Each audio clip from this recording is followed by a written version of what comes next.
All right, everybody settle down. I'm here. Welcome into A to Z Sports Prime Time on this Wednesday evening. My God, you guys know that I'm going to be here every night, and yet still, the day Buck shows up on time will be the day this franchise wins the Super Bowl. Adrian Frierson says that he's going to show up and try and get smart with us. You're damn right. You're exactly right. I am going to show up late and get smart with you every time. So at least you know what the playbook is. We are here to talk about the playbook for protecting Will Levis. That is what this season is about at this point. If nothing else, this is about protecting that quarterback for the future. And so we're going to go about this a couple of different ways. You're going to hear from Greg Cosell. Trippin' Titan says he was listening to the install today and just said depressing. Well, yes, you are correct. The state of the Tennessee Titans would depress its fan base, one would imagine, but there are some productive ways to try and talk about this, and so we are going to do our best to do so tonight. We will get into how the team can protect Will Levis. We will also talk about whether this offensive line really is a danger to his progression right now based on how they're currently constructed and how many hits he's taking. Do that later on before we do a rising and falling segment, because that's what we do at the end of the Wednesday night show. Before we get started, need you guys to share the broadcast around. You know the drill. Real easy. Twitter, bottom right-hand corner of your screen. Retweet it. If you are on Facebook Live, like who's on Facebook Live tonight? We've got Karen O'Keefe, Van Jeffrey, so many others hanging out with us on Facebook. Make sure you like the video, subscribe to the channel. You can do that on YouTube and Twitch as well. Once you've done both of those things, one, thank you. And if you are so inclined, tell a friend to do the same, because even in a terrible, terrible season for this professional football team, we are here. We are going to be talking about how things can improve, and in particular, the excitement of a rookie quarterback who now this season becomes entirely about. Let's go ahead and get into it. Welcome into A to Z Sports Prime Time from the Zen Sports Studios. I'm your host, Buck Rising, and I am proud, as always, to be presented to you by the great people at TrueMap Fitness. Go to TrueMapFitness.com for your first workout free as a Middle Tennessee resident. It's the best workout in Middle Tennessee, a new way to work out, and the best version of you. TrueMapFitness.com is where you go for that first workout free, as I said. Zen Sports, download the Zen Sports app, plug in the promo code ATOZTN, and they will get you your $1,000 no danger first wager. It's a great offer that only Zen Sports will provide for you, and only if you plug in that promo code ATOZTN. And of course, the law offices of Amanda J. Gentry, wherever justice demands. Amanda J. and her team have you covered. Go to AmandaJGentry.com for more information. Wherever justice demands, Amanda J. and her team have you covered. All right, so there's a lot of different things here to go through with Will Levis. William Jones says, who's the left tackle that they brought in for a workout today? Well, they didn't bring in a left tackle for a workout. Here is the transaction officially from the Titans, because they are trying to shuffle some parts on the offensive line. The player that they brought in is Calvin Throckmorton. Now, he is a guard by trade, 6'5", 309. He has played in 40 NFL games with 27 starts over 3 seasons with the Saints, and 2 seasons with the Saints and 1 with Carolina most recently. He has played both guard positions, including 7 starts with the Panthers this year, where he was previously waived, 4 at right guard, 3 at left guard. He entered as an undrafted college free agent with the New Orleans Saints in 2020 and spent his entire rookie season on the practice squad. He has played 41 snaps at right tackle. He has played, as a college player, rather. He made 52 consecutive starts, 41 at right tackle, 5 at left tackle, 3 at right guard, 3 at center, and allowed just 1 sack over his final 45 college games. So he played tackle in college. He's a guard in the NFL. Not a left tackle viable option, but depth as they continue to churn this thing. Jesse Hernandez says, idea, Buck. How about some of the defensive line playing offensive line? As bad as the offensive line, could it be really any worse? Yes. Listen, anytime you ask the question, And I don't care what the situation is, whether that's, injuries, whether that's left tackle play. You asked yourself, or you said to yourself, heading into this offseason, before any transactions were made, before any players were drafted, you said to yourself, I'm certain that there is no way that the Tennessee Titans could have worse left tackle play than what Dennis Daly provided to them in 2022. And I present to you Andre Dillard for not just a fifth-round pick, but for a 3-year, $29 million deal, providing you worse left tackle play than Dennis Daly gave you last year. I'm certain that you did not anticipate that. And in the NFL, it is, in any situation, can something get worse? Always, perpetually. Don't ever say, could it really be any worse? The answer is always yes. So, in this case, the offensive line is worse as a group than they were a year ago. Chris Frazier says bad coaching. You can't blame the coaching. You can blame the coaching, but it's a stupid exercise because they are a bad offensive line group, Chris. Like, that's to just flatly say that it's bad coaching. It's just people grasping at straws. You want to blame something. You want somebody fired. You want somebody moved. You want somebody put in, because whatever your situation is, you're saying to yourself in your head, yeah, it can't get any worse. No, it can. I don't know if the coaching is fireable or not. Not yet would be my answer. I think that given how bad the players are, that the coaching staff should be given the opportunity to coach better players, and that this franchise has been chasing better players on the offensive line for 4 straight drafts now. So I think that when you look at this situation for the Tennessee Titans, you're going to want to lash out in a variety of different ways, and you're entitled to do so. Understand that that's not rational and reasonable as to how to go about this. Quote, this season is now about Levis getting experience, says Bryce Mitchell's pastor on YouTube. Not enough people realize it's the same for Peter Skoronski. That's why he needs to stay at guard. I'm not necessarily out on that idea. In fact, I'm inclined to agree with that statement. The young players need to be given opportunities to develop and to improve. The only way that they can do so is by playing in these games. That's why Levis needs to start every game that he's healthy. Skoronski needs to start every game that he's healthy. Treylon Burks needs to start every game that he's healthy, but they can't get him out on the field. They can't get him healthy. Like, that's kind of where they are right now. I think that there's a lot of these different things that you can look at. But first, you're going to start with Will Levis, and so that is where we will start with your Two Rivers Ford take on Facebook, YouTube, Twitter, and on Twitch. In the comment section, as we talk about this rookie quarterback and the work that he is trying to get done, what has most impressed you with Will Levis in his first 3 starts? We'll discuss at length together right after I remind you that the Primetime Show is presented by the great people at Two Rivers Ford, powered by Ford, driven by people, quality American-made Ford vehicles, and award-winning customer service. Nobody goes above and beyond for you as a car buying experience the way that Two Rivers Ford does. They're going to put you in the driver's seat. No matter how you like to shop, Two Rivers Ford has you covered. Online, at the dealership, or custom order your next vehicle. Two Rivers Ford in Mount Juliet, powered by Ford, driven by people. Okay, so what has impressed you most about Levis? Lou Man says nothing, which, Lewis, you're entitled to your opinion. I think that's silly, and I think that, of course, ignores the situation that he's in. But if you are not impressed with Will Levis, that is fine. That's completely fine. In your own estimation, I would respectfully disagree. Toughness, says Brandon Brown. Poise and toughness for Chris Bynes. Todd Chesser echoing the same thing. Toughness, because he keeps getting the shit beat out of him, right?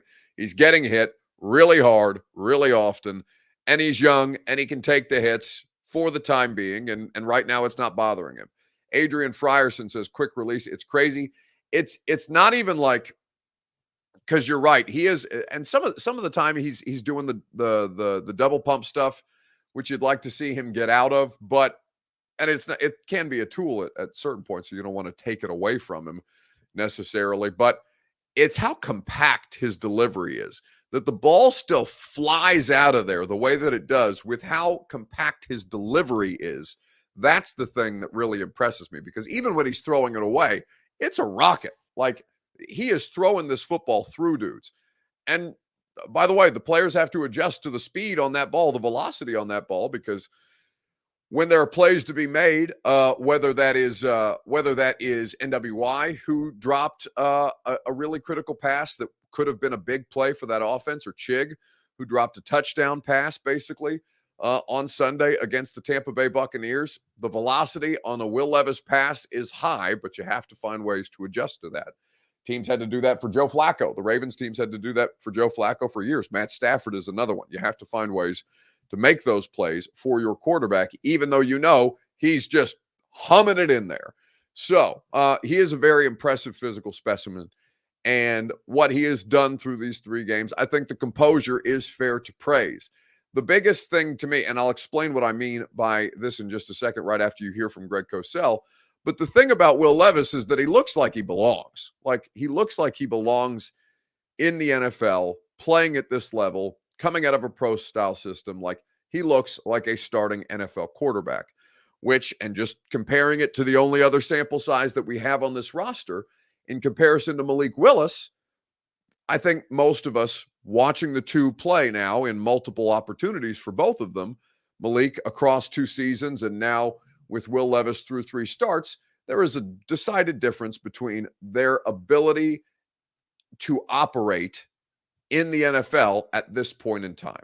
And you're seeing that pay dividends for the Titans, even if it's not resulting in wins just yet. There is an improved level of quarterback play that they are now able to work with and that they will develop moving forward. Cooper Martin says, I like his love of football. He does seem to love the competition of it. He's a very intense individual, Will Levis is. And I think that when you look at all these different things, there's a lot to like about the way that he's managing the situation, even if you don't like the situation that he's in. I'll have Greg Cosell explain that more here in just a second, right after I remind you that the Primetime program is presented by TrueMav Fitness in the Gulch. Go to TrueMavFitness.com. Your first workout is free. I'll be there tomorrow morning at 7:45. You know I love my personal training sessions with TrueMav. You can go for personal training if that's your vibe, and if you like the group classes, as I also enjoy the group classes, you can go for their group classes as well. Morning, afternoon, and evening. TrueMav has you covered. Go to TrueMavFitness.com and get your first workout free. So, Greg Cosell and I, obviously, we do the podcast, The Install, every Wednesday. Make sure you subscribe to the 1045 The Zone YouTube channel, where you can watch The Install every week. And also, if you would prefer the audio version, subscribe to the podcast, wherever it is that you get your podcast. So Greg and I said, Greg, listen, they can't operate as an offense. I don't think there's much that we can do schematically, like from an X's and O's standpoint, other than for you to explain to people how much they're helping their tackles, and for us to basically just do a weekly Will Levis evaluation before we talk about the Titans' next opponent. And that's the way that we're going to have to operate this podcast until such time as they show us something as an offense that is worth. I mean, Greg's not able to break down the Titans' offense because they are so inoperable as a unit. Think about that. The NFL analyst who is trying to tell you more about how your team is trying to operate says, well, you know, there's really only so much that we can diagnose here because of how limited they are as an offense, because of how much that offensive line group limits them. So in the absence of actual X's and O's schematic talk, which is still crazy to me, the fact that this football team is so incapable of blocking for their quarterback that their scheme can't even reasonably be broken down. We talked about Will Levis and how he's managing this particular situation through his first 3 starts. I think the first offensive coach I ever got the opportunity to talk to years and years and years ago, probably when I was a young man, Buck, was, he told me that you have no pass game if you can't protect. Right. It's a very simple but true point. And we saw what happened this past week with Levis. Boy, did he get hit a lot. Yeah. And you know what? It's funny. With each game, obviously the statistics have been less, but I would say with each game, sort of my admiration for him has gone up as a potential quality NFL quarterback. Because look, that first game when he threw the 4 touchdowns, what did we say after that first game? I said that's not going to happen every week, so don't expect that. And then the second game where he really hung in there and stood in there and made some throws, and then this week where there were just too many plays where he had no chance. Right. And that's, that's just kind of the nature of the beast right now. And basically, Greg, and you and I talked about this before we started recording, basically this is what we're going to do for the rest of the season, depending on how competitive the Titans end up, is looking at Will Levis and how he manages these situations week in and week out, because that's now what their season basically becomes. And the second point, and of course that was the case this week, is a total inability to run the football. And if they can't do that at all, then it's really, really hard. I mean, again, no one's expecting Derrick Henry to go 25 for 150 every week. We're past that point. That's not going to happen. But what were the final numbers? I know at one point he was 11 for 25. Was that final? Yeah, he ended up averaging 2.3 yards per carry. Yeah, I mean, then it's just really too hard. And what happens is then you need players, and I hate to be cliched, but it is true. Then you need players to make plays. Like, for instance, the first play of the third quarter, when they come out with a shot play and he throws to Westbrook-Ikhine, which was a beautiful ball. He's got to catch that ball. I mean, right. I'm not saying it's a routine, easy catch. Okay, I don't want people to think, oh, what are you saying? But he's got to lay out and catch that ball.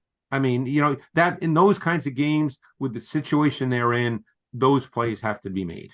Yeah. There's no margin for error, basically, is what Greg is saying. And that is courtesy of The Install, the podcast that Greg and I do each and every week. We covered a lot of ground on the Titans and the Jags as a matchup, and a lot of discourse about Will Levis. We also talked about the viability of Dylan Radins at left tackle.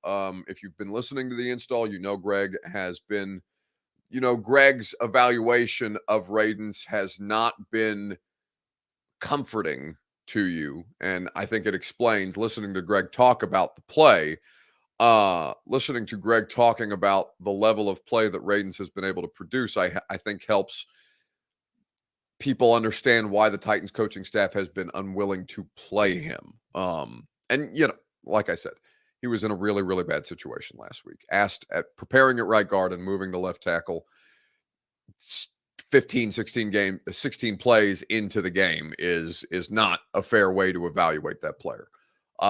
Now he will have a full week to prepare at left tackle, and we'll see how much of a difference that it makes. Somebody says Calvin Throckmorton looks like a fat version of Jack Gibbons. Well, that's very, very disrespectful.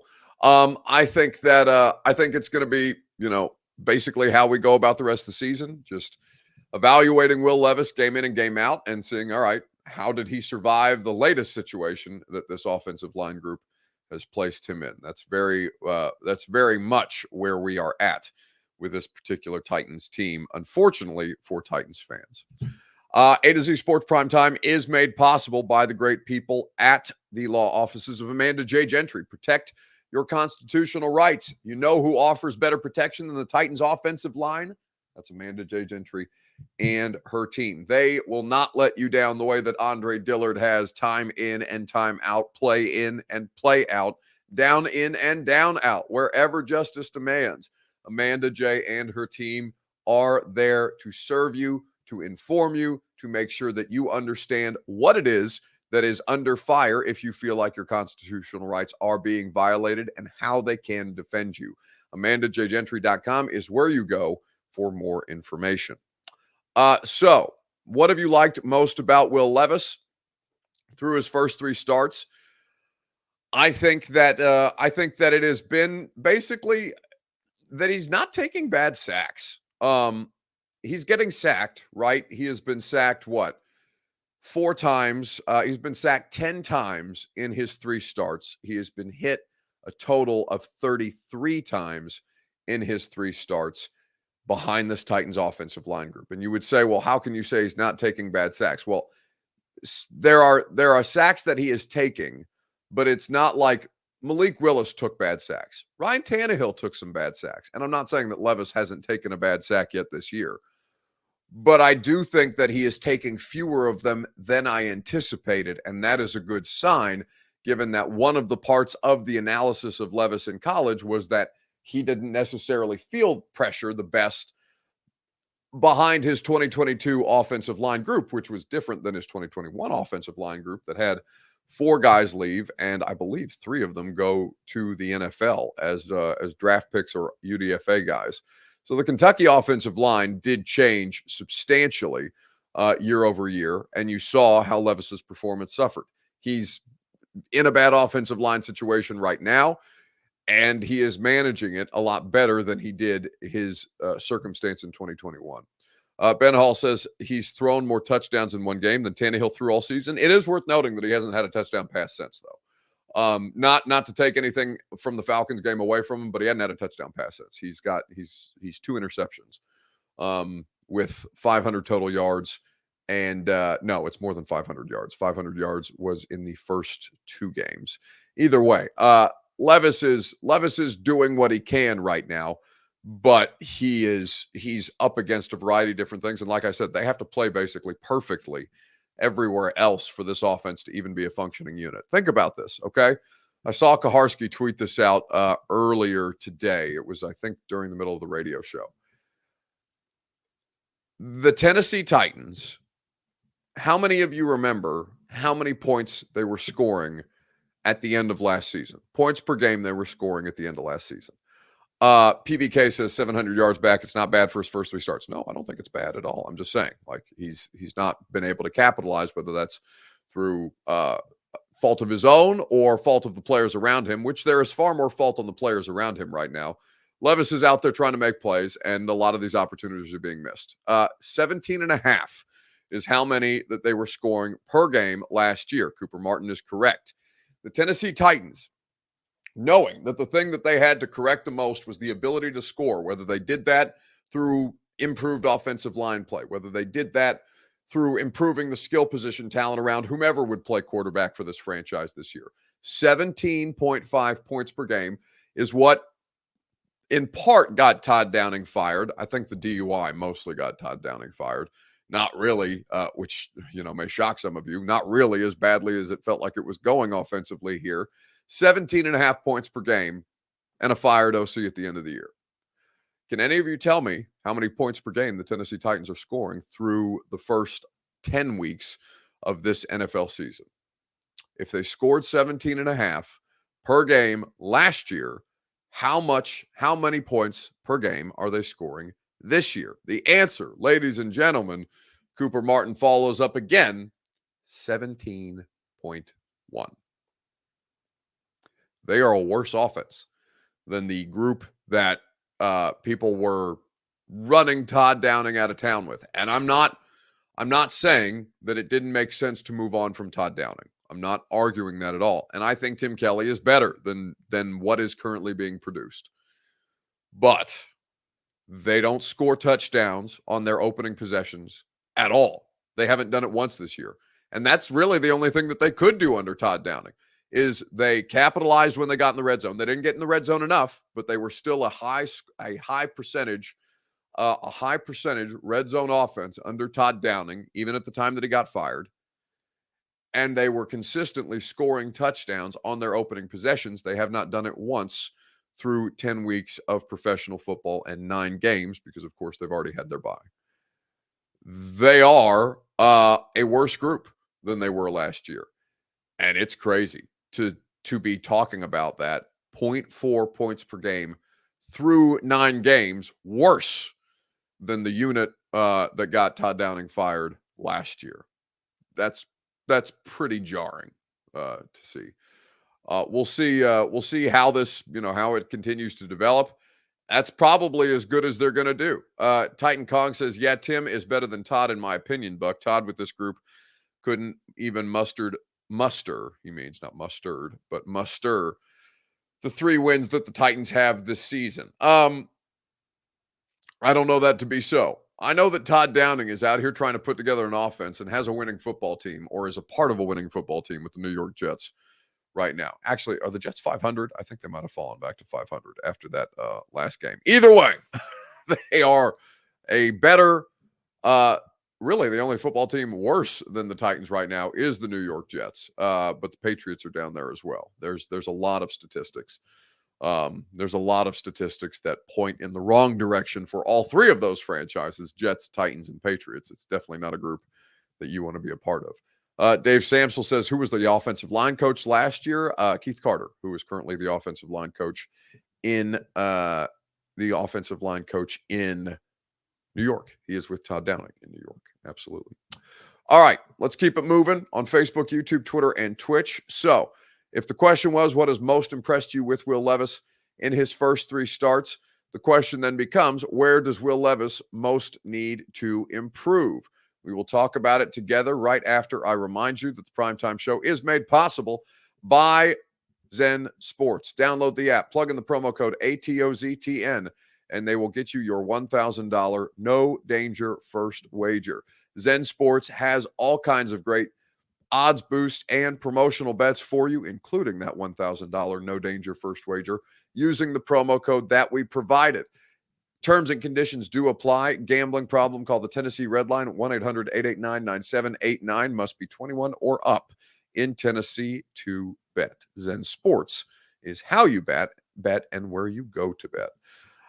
So what do you most want to see Will Levis improve upon as he continues throughout the course of his Titans rookie season? His accuracy has been good overall, but that fourth quarter last week was shaky. Yeah, he was trying. I mean, he was in an obvious passing situation, and he was trying to rip throws in places where he probably would not attempt under normal circumstances if he was managing a game better. But he will be in those situations, and he does need to find ways to manage better. When they're losing games like this, Mike Vrabel always says nobody played good enough for us to win, even when the quarterback has not been the problem. Randy Binkley says that he's still walking upright is one of the more impressive parts about Will Levis's game. To not get killed, learn to scramble on occasion. I just don't think it benefits him to get outside the pocket right now with this offensive line group. Like, I mean, he's already running. Like, he doesn't have the opportunity to scramble, and he's not one of these. I mean, he's not Richardson, right? He's not Josh Allen, though Josh Allen is a decent comp. You're assuming that he can run away from these defenders, and I just don't think I don't think that Levis is that. Now, I think that if there weren't so many defenders in the box who are either blitzing or preparing for Derrick Henry every time, then maybe against lighter boxes where the defense is playing zone, he might be able to find some more opportunities to run forward through the front of the pocket. But I don't think that running more is going to help him in this situation. I don't think that that's a skill set that would benefit him the way that a lot of you are alluding that it might. He's a good athlete. I'm not saying that at all, but I don't know that I want him running around. In fact, I would rather not that I'm saying that he needs to like stand back there and take hits, but I'd rather him like Peyton Manning duck and cover type of stuff than take off and run behind this offensive line.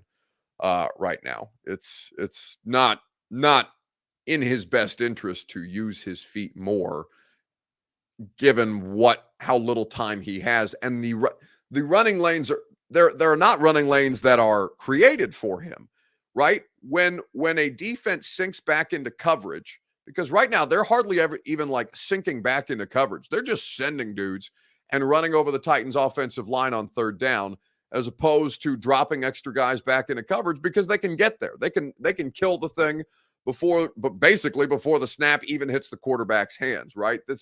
It's not when a defense sinks back and you have a little time in the pocket to let that defense continue to hover in their zones and then run through the front of the pocket and try and take advantage of some hidden yardage there. Yeah, that's a productive way to run the football if you're a quarterback. He does not have those opportunities. There are way too many defenders in the box against the Titans for that to be viable, for him not to get killed, basically. So I think that he's doing as much as he can right now, and that, again, as things improve around him, you will see those opportunities manifest themselves a little better. Ben Hall says, Bug, give me good vibes for this weekend because I'm struggling. Well, here's what I'll say, okay, because I'm not the good vibes person, and you guys know this. And right now, your football team doesn't deserve good vibes, so I'm not gonna sell you a false bill of goods. But I will tell you that I was thinking about this. Okay, I was thinking about this today. I'm like, I'm gonna lose these people. I'm gonna lose you guys if I start talking draft on November the 15th or November the 16th tomorrow when I turn on the radio when I get ready to do the radio show. I can't do it. How can I salvage a game and a week in the AFC South where people genuinely need some reason to get themselves up other than saying, oh, you have a quarterback, maybe, unless you get him killed. So what I did today is I'm gonna hold my phone up to the screen and see if you guys can make out this text, because I think the only way that I can get you excited is to outsource the excitement, because I'm not a hype man to begin with, nor would I try to be. I sent a text today that says, Wood, it's Buck. The football team stinks, and I need somebody with a pulse to get the people up for Jags week. You got a segment in you Friday. And Wood, who is, of course, Titans linebacker, former Titans linebacker, Wesley Woodyard, said, actually, I'm in town tomorrow. Wesley Woodyard is going to join us in studio. I don't know if he is going to have the jacket, the Jags killer jacket that he has worn for so many years, so many of these games, but Wood is going to be in town tomorrow. And I did the only thing that I know how to do, which is send a text to a former Titans player and said, hey, man, I need your help here. I don't know how to get people back invested in this game. Will you come in studio and bail me out? And that is exactly what Wesley Woodyard will do tomorrow. So we look forward to having him in there. We're going to interview Roger McCreary, and then Wood will be in studio, I think, around 11:30, 11:45. So be a good time tomorrow on 104.5 The Zone, and that will get you excited enough. Quick rising and falling on. Well, actually, the thing that Levis needs to improve upon is how to continue to work under pressure. And Mike Herndon brought this up today on the radio show. You can check out Mike's portion of the interview in the second hour. I think this was in the middle of our 11 o'clock hour, so hour number 2. For those of you who are subscribed to the radio show's podcast, and if you're not, you should be, because we do great things like bring Wesley Woodyard in studio and hang out with Ben Jones and interview Roger McCreary and all kinds of fun stuff if you're a fan of the Titans. So this was Mike Herndon on Levis and this offensive line group today. There's also plenty of evidence. Think about Joe Burrow's rookie season. I mean, the guy was pummeled to the point where he tore his ACL, right? And that's kind of your worst-case scenario. What did he do in year 2? He went to the Super Bowl and was a defensive holding call away from possibly winning the Super Bowl for the Cincinnati Bengals. Who still had a bad offensive line that year. And still had a bad offensive line. He was sacked 102 times in his first 2 seasons with the Bengals. And that guy isn't shook. He is not scared. He is not broken as a quarterback. And their offensive line still isn't good, by the way. It's still a work in progress, as the Titans kind of exposed in Nashville earlier this season. So, and there's other examples. Justin Herbert had a terrible offensive line his rookie season. You look at Jared Goff, I think, is an interesting example because terrible protection as a rookie, struggled. McVay comes in. He immediately turns around, starts playing well. The protection starts to slide with the Rams, right, towards the end of his career. They jettison him out of there. He goes to Detroit.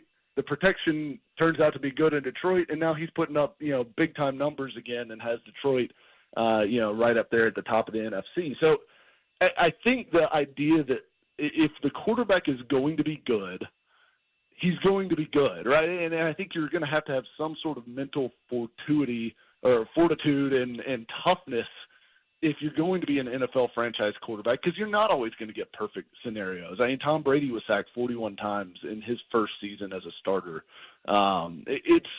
It's not always going to be perfect, and you have to learn how to manage that. And I think, honestly, this will be good for Will Levis to learn how to deal with the yuck of the pass protection that is currently afforded to him, and it may help him become a better player in the future if he can make it through it. But my point is that if he doesn't make it through it, he was never going to make it as a NFL quarterback, because you're not going to have perfect protection for 15 years of your career. It's just not going to happen. You're going to have to deal with it, and you're going to have to work through some adversity early in your career. I think all the good quarterbacks have.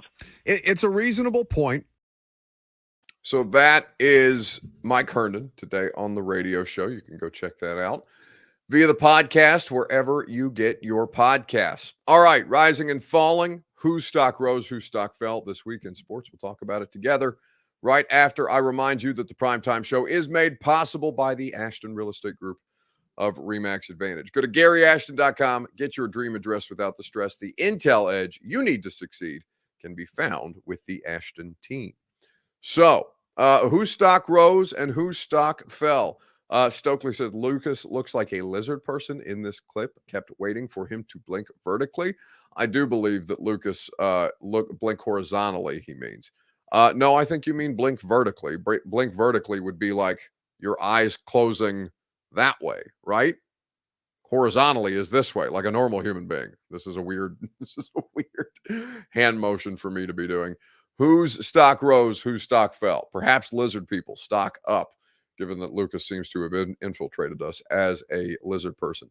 Stock down, says Penn State, says Bryce Erickson. I don't think, like, why stock down Penn State? I mean, they don't win the games that they're underdogs in. Like, James Franklin does not win games that he's not favored in. He has consistently shown that. So, like, I don't know. It's like saying that you were disappointed by the Titans this year when you thought the Titans might stink anyway. Like, if they ended up stinking, but you didn't, it took you until, like, I don't know, let's say week 6 against the Ravens to figure that out. Did they actually disappoint, or were they that the whole time and it just took you 6 weeks to realize it? I don't have expectations like that for James Franklin. Stock down, that Milton pick 6, says Tress Win. Stock down me, ? Says Titan Kong. Well, I don't know why that is, but perhaps a little positivity.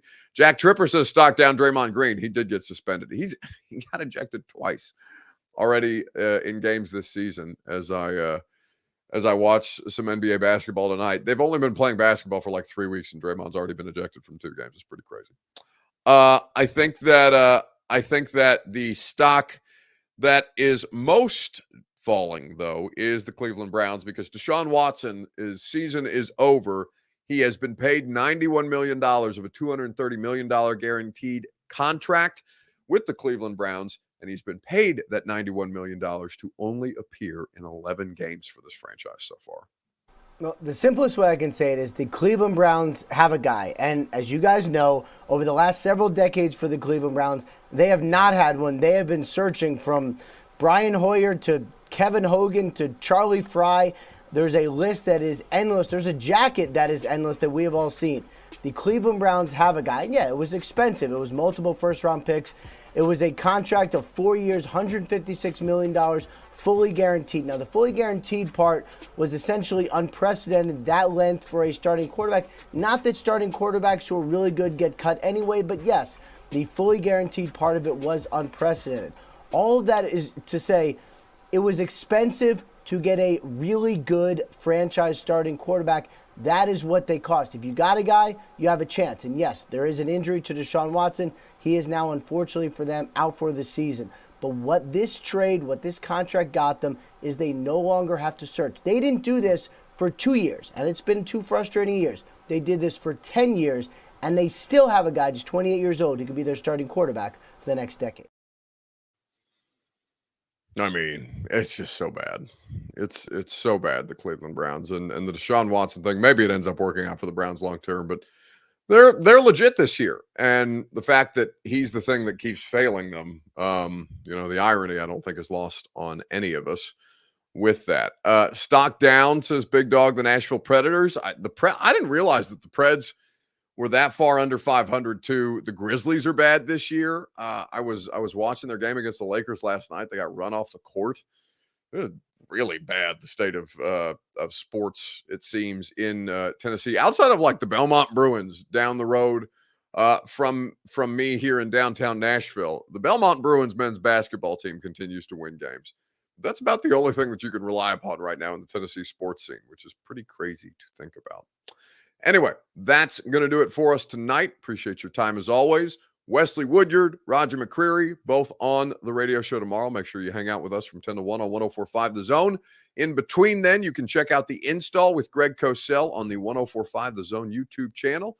So if you're subscribed to A to Z Sports on YouTube, you can subscribe to 104.5 The Zone's YouTube page as well, and make sure you get all of those interviews and content originals that I'm producing for the radio station too. Have a great rest of your evening, and I will talk to you tomorrow at 10 a.m. on 104.5 The Zone.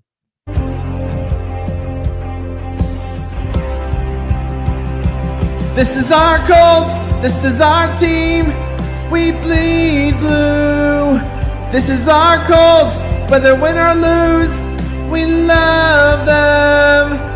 for the shoe. Beat the Titans. Let the world hear us now. This is our team. Go Colts.